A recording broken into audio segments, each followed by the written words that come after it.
Chapter 8.8 Healing. As we stepped back, getting ready to leave that time and place, I saw Angel put her hands on either side of Blizzard's face. "My dear Blizzard," she said, "I'm so sorry that this is happening, that it ever happened." Blizzard nodded. Angel continued, "Try and trust me that everything shall be most well. Do you think you can trust me?" Blizzard didn't respond and put his head down again. "Miguel, come here," said Angel. "How brave you've been. Your training in kindness has reached a pinnacle early, and you've still so many years to go." Miguel nodded. We drew back a little, and as we were getting ready to go, we heard a loud bark. Blizzard lifted his head and smelled the air like a dog. Even though he couldn't see, his head moved from side to side, as if he was trying to see something or someone. At first I thought it must be Panda, visiting from the land of ice and fire. But then I heard Blizzard whisper, "Molly!" And then he shouted, "Molly!" Before we knew what was happening, a sandy Labrador bounded across the black tiles by the black pond and skidded, stopping only at the last minute, just saving herself from landing in the water.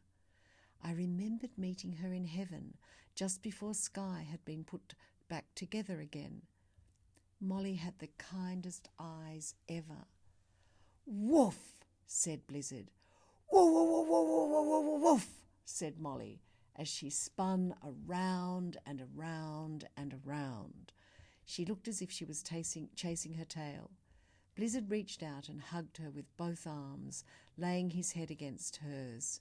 Molly stopped barking, her sides heaving in and out as she puffed after all her running to greet her old friend. "Molly," said Angel, "good girl." Molly wagged her tail and her body swayed from side to side. Blizzard lay down next to Molly for a long time. He seemed to be drinking in her calm and her kindness, her ability to just be. The sun shone on both of them, and I started to feel less worried for Blizzard. When he'd finished lying with Molly, he gave her a big hug and nuzzled her head. Blizzard then turned to Angel and smiled. It was the first smile we'd seen from him since we found him at Mudfog. "Dear Molly," he said, "I think she's the best gift you've ever given me." "Good," said Angel. "I'm glad you noticed." "I did," said Blizzard, "and I know this is not my first time here, but I can still remember being here the first time." Angel put her hand on Blizzard's back. "I know," she said. "I'm just so tired," said Blizzard. "Tired of the time virus getting another hold and being able to take me back." "It's wrong," said Angel. Molly sat up, her tongue hanging out, and then she barked again. Blizzard wrapped his arms around her. "My beautiful seeing eye dog," he exclaimed. Molly leapt up and spun around again. "I know what you want," said Blizzard, waving one arm around in a circle. Freshly grilled chicken appeared in a bright red enamel metal bowl. But Molly was ecstatic. She leapt at the bowl, nearly pushing it off the black terrace and into the pond. Clearly very hungry, Molly gobbled up all the food before we could say anything, and then she gave a happy "thank you" bark. "Did Molly help you the first time you came here blind?" I asked. "Of course she did," said Blizzard, still smiling. Molly lounged next to him on her back, wriggling from side to side, her mouth wide open with happiness. Sky whispered in my ear, "Molly's the daughter of Roughfield Royal Cadet." My heart was filled with joy.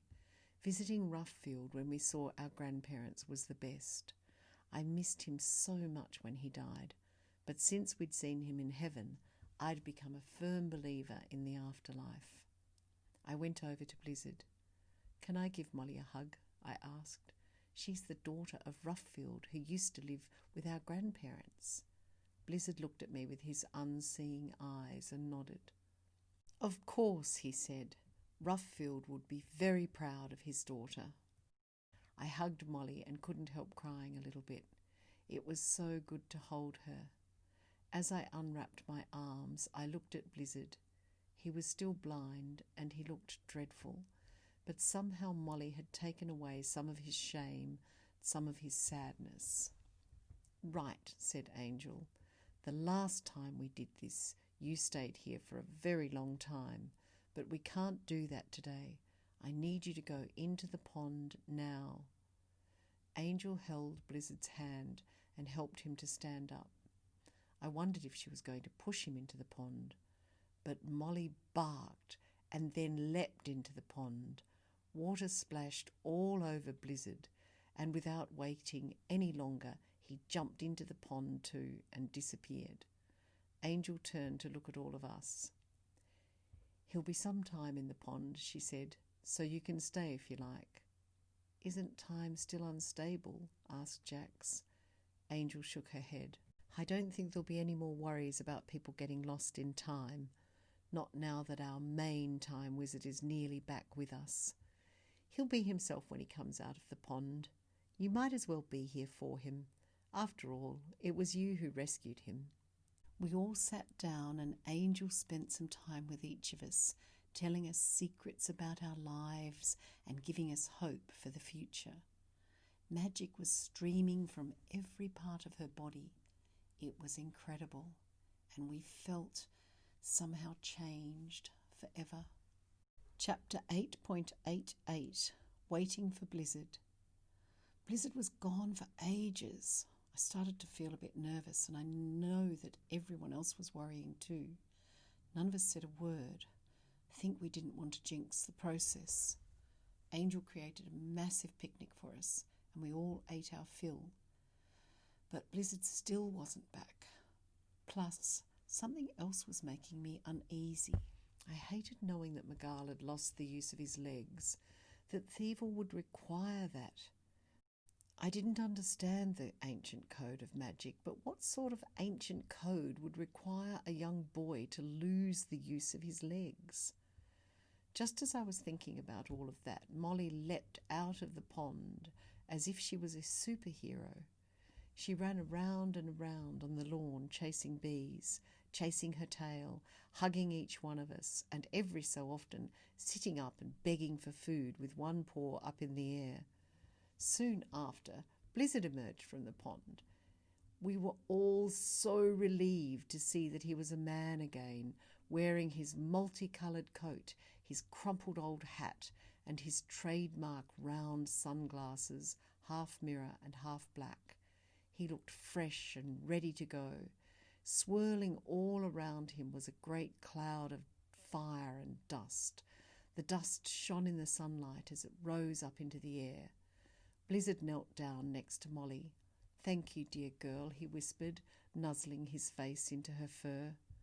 As he patted her, little clouds of fur rose up into the air, and I could have sworn there were tiny stars and love hearts mixed in with it. "Magic Molly dust," said Blizzard, smiling. Molly seemed to be grinning from ear to ear.